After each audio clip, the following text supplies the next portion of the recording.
regions. This is another example of a major activity which was in Milan, the Expo, and all related, food-related projects, we got them in one cluster, which is the Mediterranean cluster, and we had all the ministers coming from all the region launching with us a major pull-out for it. And here I think this was the Lebanese minister, we had the Spanish, we had the Italian, and Anakati, the head of the CBC, together launching. The point is, when drafting your proposal, you have to put this in the back of your mind.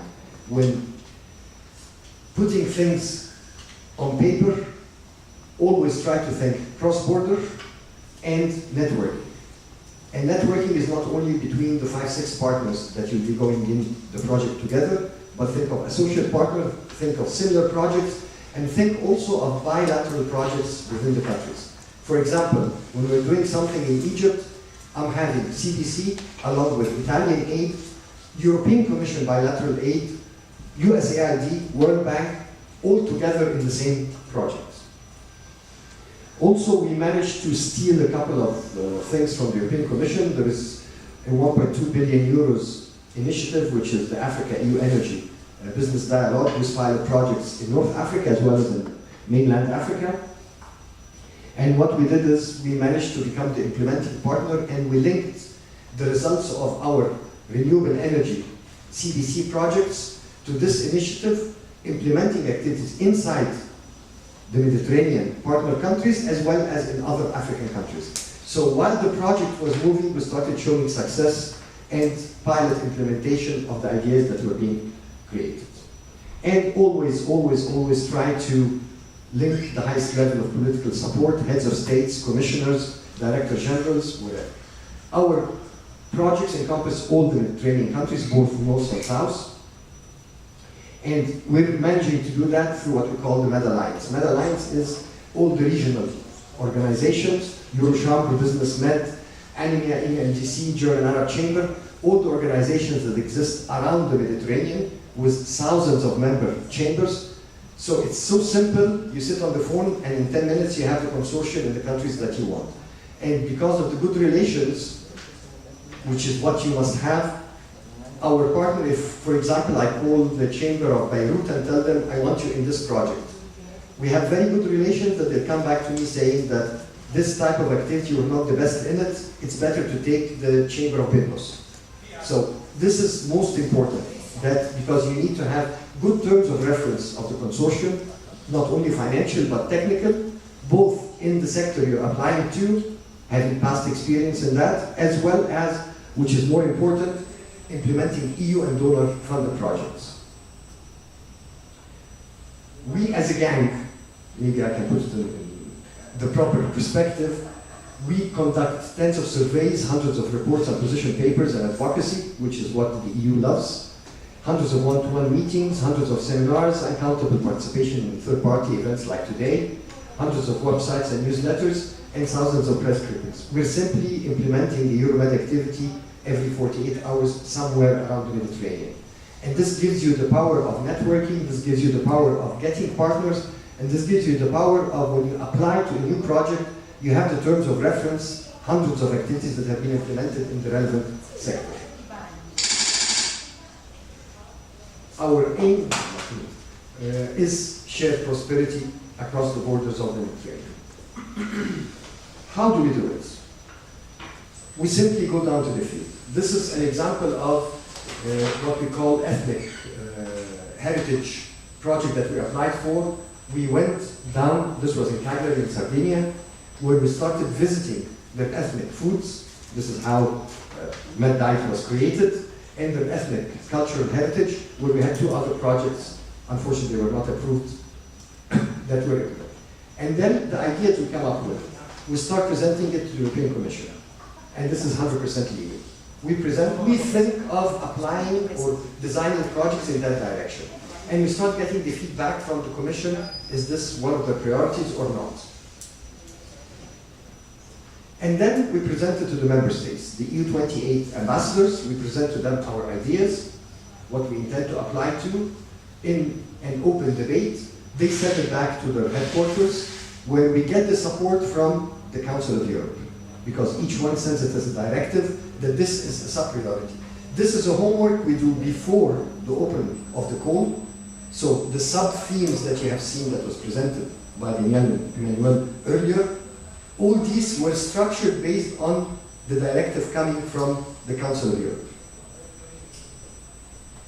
Then we start creating terms of reference. So we start doing activities in these themes. So when you apply, you're required to have activities implemented in the past 3 years in the same sector, in the same countries, in the same region. So we create this terms of reference intentionally by doing activities all around. For example, we had 0 in the food, in the ethnic local food sector. So we invented something called Europe Street Day, where we had the EU 28 countries presenting their ethnic foods and ethnic drinks. And the slogan was from Finnish vodka to Spanish sangria and everything in between. And as you see, we had in it a touristic element. Each country was presenting its tourism activities. So I had my terms of reference, which cost me nothing, by the way, because every embassy financed the initiative. And always, always focus on people. The slogan of MPCBC is people to people. So when you're designing, when you're drafting, and when you're implementing, it's always people to people. And you start creating terms of reference. So we invented something called Meta Heritage, where we got leftover funds from about 20 donors and started creating this ethnic heritage, cultural heritage thing through an exhibition, training program, and voila, we had our terms of reference. And you created also political. So this was the Vice President of the European Commission, along with the chairman of all regional organizations, where we were inventing something called the task force, where we discussed the themes that we intended to apply for. So already we had the down-to-earth implementation with the micro and small, and we had the political with the presidents and the ministers and alike. And you always must mobilize political support.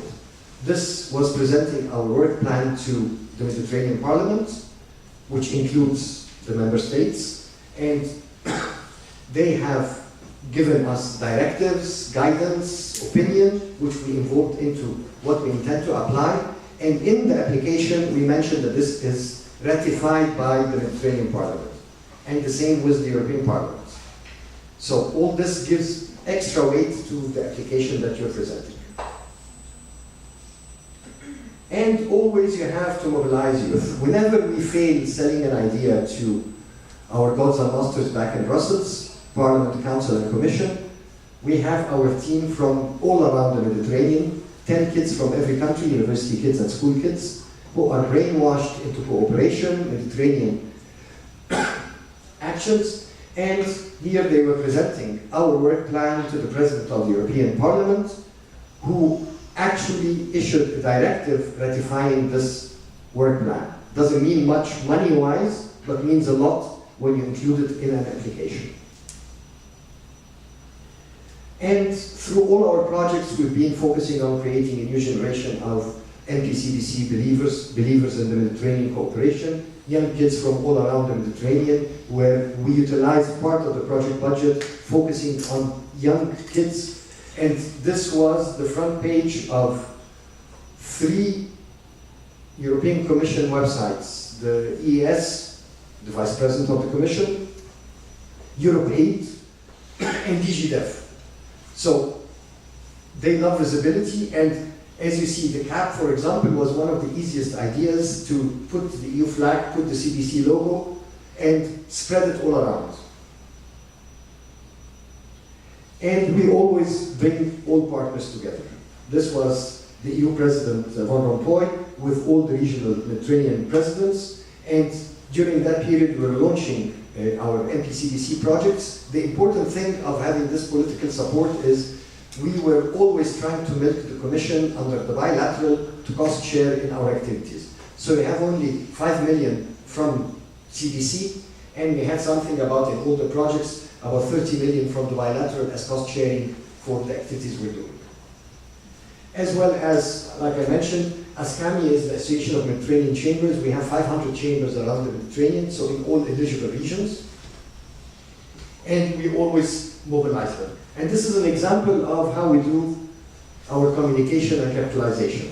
This is the building of my chamber, Alexandria Chamber, and this is a 26-meter high EU flag, and you can imagine this was again on the front page of most websites of the European Commission. So the whole point is, it doesn't cost you much to give visibility, and this is what nobody reads your reports. Just to cut a long story short, you'll have juniors reading them, but they'll end up in the garbage. Decision makers will never read your reports. But they would love these pictures, and they would love newspaper clippings, and they would love TV coverage. So always in the design of the project, think about communication, capitalization. These are the essence of what you'll be doing.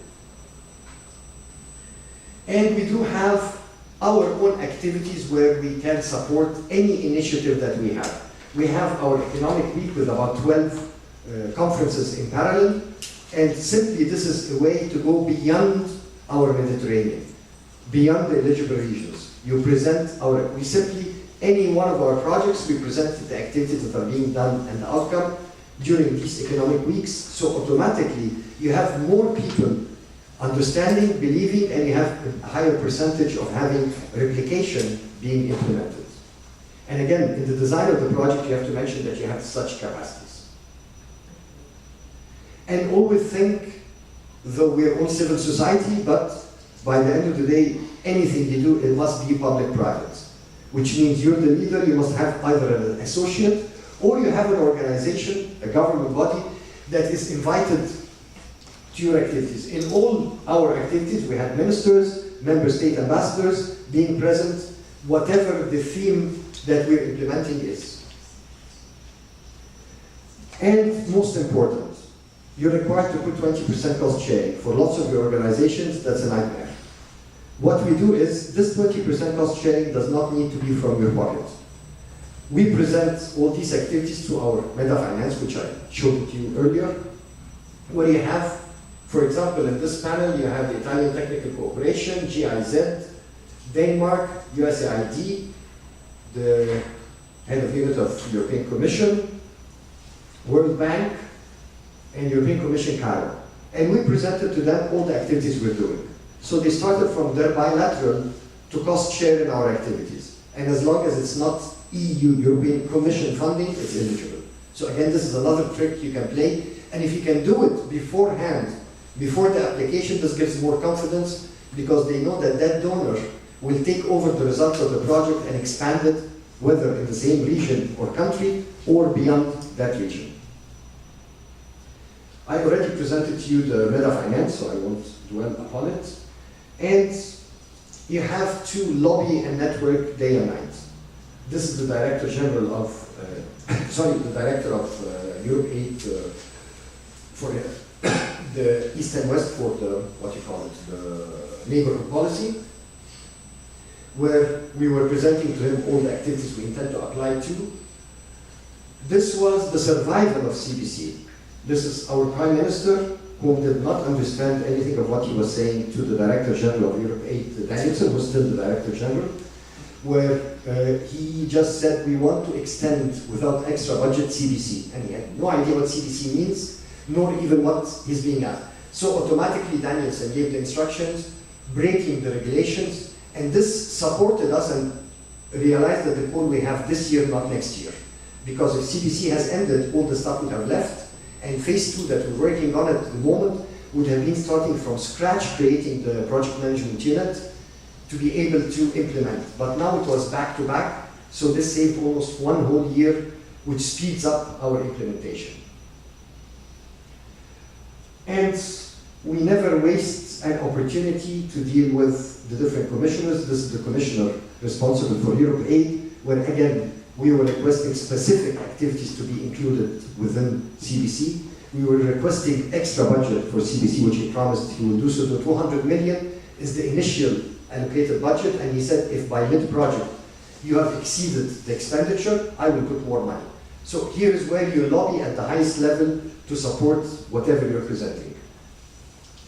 This was during the last couple of weeks ago, the last Meta Finance, where we had Director General Danielson, as well as the Vice Presidents of EIB, World Bank, the whole bunch of donors, where again, naturally, we presented to them the ideas we intend to submit to different calls, not only CDC, to get the blessings, if I may use the proper terminology. And again, this would be mentioned in any proposal we're presenting, that this has been presented and ratified by the Director General of Europe Aid, who between him and JME, I think, is 9 levels within the Director General, Deputy Director, Head of Unit, and so forth. And like I mentioned, we link between all our projects. We have something about 30, 40 Erasmus Mundus, leftovers of FP6 and FP7, Tempest projects, MED projects, and Horizon 2020. And we always, like somebody asked earlier about the Horizon 2020 and the link with, if you have a Horizon 2020 project that developed a technology, you can use it as an input for a CDC project to link between business and academia. So here is where, and you already have the product. So you're not only saying we will link your university research in the abstract with business in the abstract, but you have something on the table that you're saying, I have this and I intend to. The European Commission loves whoever sustains previous initiatives. With one difference that I described before, that the competition to the end of the second phase will be very hard, and personally, honestly, the project, I'm not sure if we will restate the goals, arrive to the goals. Anyway, I think that is important. Nobody knows if you will ever arrive or not, but you always do your best and cross your fingers. Nothing else can do.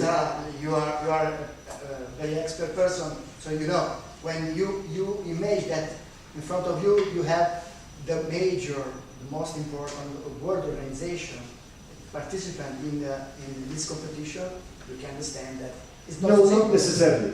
Actually, not necessarily, because some of our projects were all of them with very small partners. So it's the idea, the consortium, and if the consortium really believes in the idea and they manage to present their belief, this is what really counts. It is important. Yes, if you have big white elephants networking together, okay, they're entitled to 2 projects. What about the remaining ones? Let's be realistic. No. So, we've been awarded lots of projects, both as leaders and as partners, in cultural and sustainable tourism. Umayyad was following the Umayyad dynasty from Lebanon to Egypt to Mafioso land to Tunisia to Andalusia to Algarve in Portugal. And it was a nice project actually. We did lots of things and it was complementing goals, both of them. Here's goals where we were promoting governance for achieving local strategies for tourism. Simply your capacity building the tourism sector within the country with new itineraries, new methodologies, providing e-commerce within the sector. Dare I speak about, because this is the leader of goals, so, and the drafter. Foster and MED has living examples of applications of solar power in, for example, in Alexandria, we had the Alexandria Chamber becoming the first chamber in the world operated by solar energy. And I have on the 19th the new EU ambassador coming to re-inaugurate, which was inaugurated 9 times so far. Every ambassador, to them it's one of the success stories, having something left over after the project has finished. And this is one important thing. With drafting, you have to always put in the back of your mind what after the project ends. And it's not the blah, blah, blah that the partners commit to sustain the results and blah. You have to put something really tangible that is believable. Shams, again, was implementing solar energy, renewable energies. FireMed was providing financial instruments for applications of renewable energies. And since we've been implementing Meta Finance, this was a piece of cake to both draft, apply, win, and implement. Green Energy Co. was basically trying to reduce the non-renewable energy sources in favor of renewable energies like snow, food was doing, where you're trying to promote by the positive, negative impact. GMI, this was a cute project where we introduced reverse vending machines within schools around the Mediterranean and created a platform where the kids, they started actually stealing from their neighbors empty bottles, putting it, getting points, and then we had lots of sponsors who were giving them very nice presents, computers, iPads, whatever, based on this. And the communication campaign was done by the Pope and the Director of Al-Azhar. So it cost me practically less than €1, the drinks they had on the table, and I had TV and media coverage beyond your imagination all over the region, as well as we had all mosques and churches preaching environment for something around 1 month. And here again, this is an example of how you can think of a novel approach that's central. And this was the only project that had a leader from the south. That was the Beirut Chamber. Waste treatment, we had the MED VR. I'm just trying to give you an idea about ideas that were successful. So when you're thinking, you'll find they're so diversified.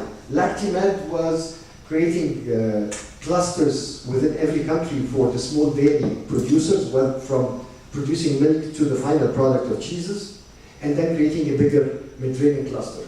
And since it's banned to export dairy products from North Africa to the EU, what we did is we rented in Italy and in Greece factories, we provided visas, and we transferred the workers and started producing the same products, the ethnic, local North African products in the EU, and then linked it to the supply chain of supermarkets within Europe. And here I drove DG Sanco and DG Trade mad, because I sent them samples, because we wrote in font 3, which is unreadable, made in the EU, but the big thing was the logo and the name of the company, Egyptian, I don't know what cheese, Egyptian, whatever, and they went bananas. How did this enter the European Commission? We had HPPC MED, SlowMed, we were partners in through 2 of our organizations.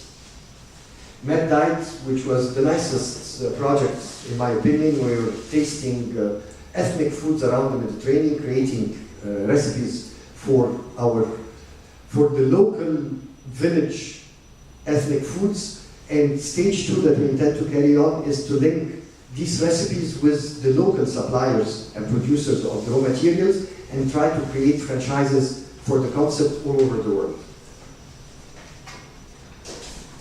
SuspexNet was trying to create sustainable textile production, introducing new environmental concepts from north to south, and the cross-border element here was very visible.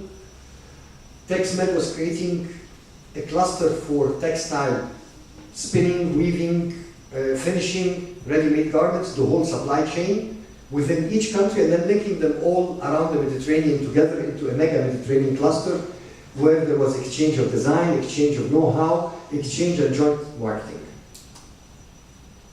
Prime was trying to promote interregional learning in the Mediterranean countries.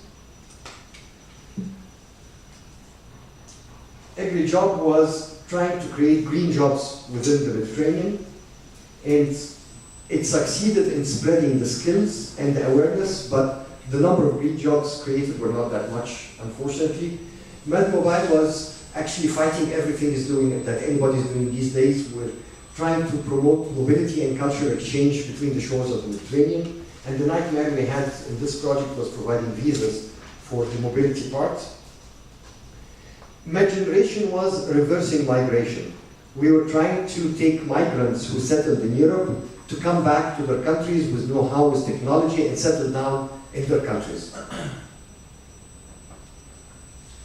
IDIL was trying to promote inclusive and local empowerment, supporting local governance, where local governments in the south is a big disaster regarding their capacity, regarding their modus operandi, regarding the dealing with the citizens. So we're trying to implement a couple of novel approaches that are being done in the north.